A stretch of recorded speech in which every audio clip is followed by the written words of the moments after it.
Bom, vamos ouvir o professor Marco Antônio Villa a respeito desse assunto, apresentado todo esse pacote, professor. O que é que o senhor tem a contar para a gente? Bom dia. Bom dia, Colombo, e bom dia a todas e todos que nos acompanham. Lamentável, no mínimo, lamentável.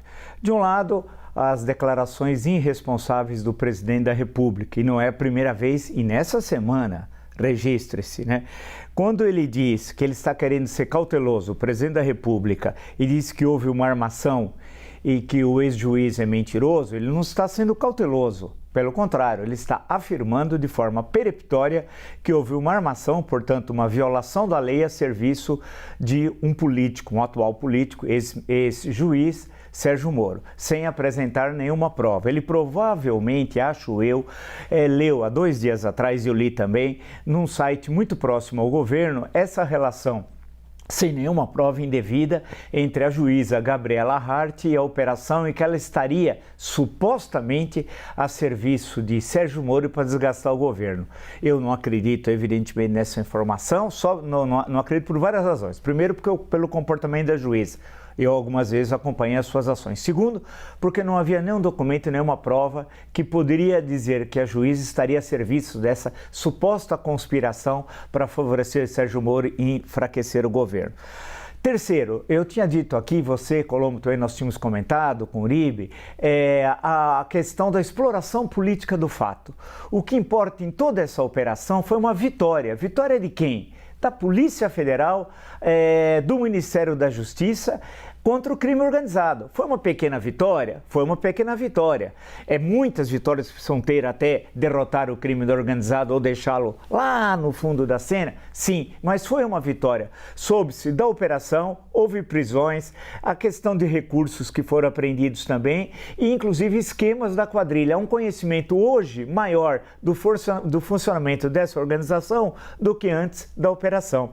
Então, o mais importante, a gente está jogando fora. E a exploração política dos fatos absolutamente nociva e irresponsável. Primeiro, do presidente da República. Segundo, eu vi ontem uma entrevista do procurador Deltan Dallagnol, o atual deputado federal, ligando o presidente Lula ao PCC, o que, convenhamos, é uma outra, no mínimo, irresponsabilidade, mas é uma falsidade.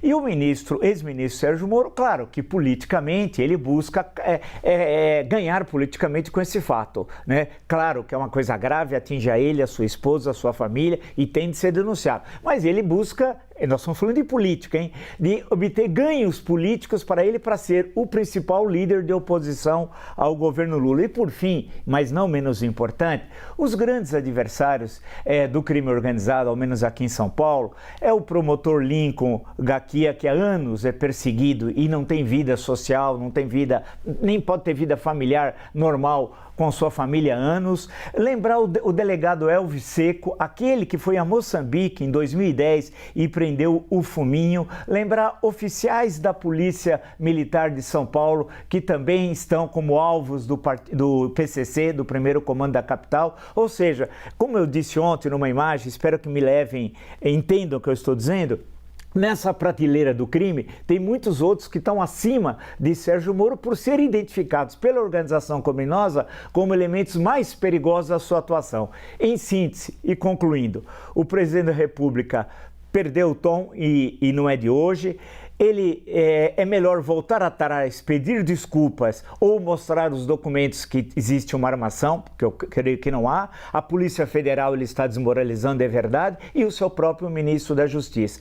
E vamos ver se a gente consegue se unir, Colombo, ao menos num ponto. Será que esse país não consegue se unir numa questão? Que é o combate ao crime organizado? Será que nós já não estamos cansados? Eu estou. De exploração política de tudo? Não está na hora de dizer basta? Chega, vamos nos unir ao menos em um ponto. O ataque ao crime organizado. As outras coisas, continuam todas as divergências, mas ao menos enfrentar o crime organizado de forma unida, legal, competente e dando segurança a todos nós. Agora, professor, Lula é sempre tratado como um animal político, né? Alguém que respira política, faz política o tempo todo. A mágoa pessoal que ele tem de Sérgio Moro, a raiva que ele tem da Operação Lava Jato, e Sérgio Moro simboliza a operação, assim como o Deltan Dallagnol, o fez ficar com essa percepção política tão aguçada, completamente nublada, né, professor? Porque ele tirou Sérgio Moro, né, de um limbo ali no Senado, né, e o catapultou de novo à condição de interlocutor do presidente da República, né?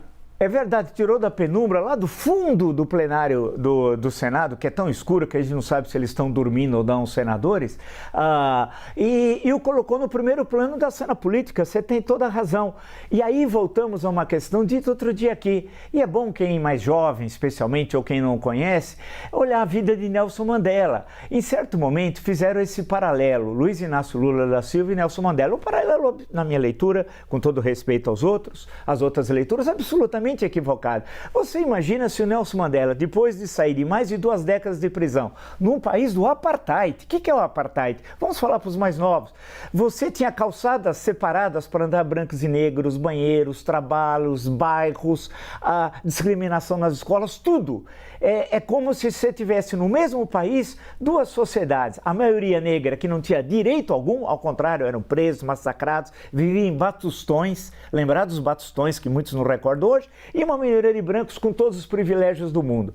Ele saiu da prisão como líder do Congresso Nacional Africano, né? venceu as eleições e pacificou um país socialmente em conflito, etnicamente, imagina, de décadas de apartheid, né? E conseguiu construir uma África do Sul democrática. Agora, Mandela, infelizmente, só tem um. O Lula não pode, e aí você tem razão, pegar o rancor. Todo mundo tem rancor de ficar, evidente, na leitura dele, preso equivocadamente 580 dias. Mas uma coisa é o rancor do cidadão. Outra coisa é o presidente da República. Ele não é presidente só de 50,9% que votaram nele no segundo turno. Ele é presidente de todos os brasileiros. O rancor, ele guarda lá no fundo da casa dele. Agora, o bom político, já dizia Tancredo Neves, não guarda o rancor na geladeira. E, infelizmente, ele está fazendo isso. E, em menos de 3 meses, está criando uma série de problemas políticos que ele cria, não a oposição, quando nós temos arcabouço fiscal, acertar a questão orçamentária, reforma tributária, a viagem à China, isso. Em suma, para concluir, há uma série de pautas positivas que ele poderia estar explorando agora, mas não. Ele coloca como protagonista o ex-juiz, atual senador, e desmoraliza o ministro da Justiça, Flávio Dino, o brilhante ministro da Justiça e Segurança Pública, e a expertise da Polícia Federal, uma instituição permanente de Estado.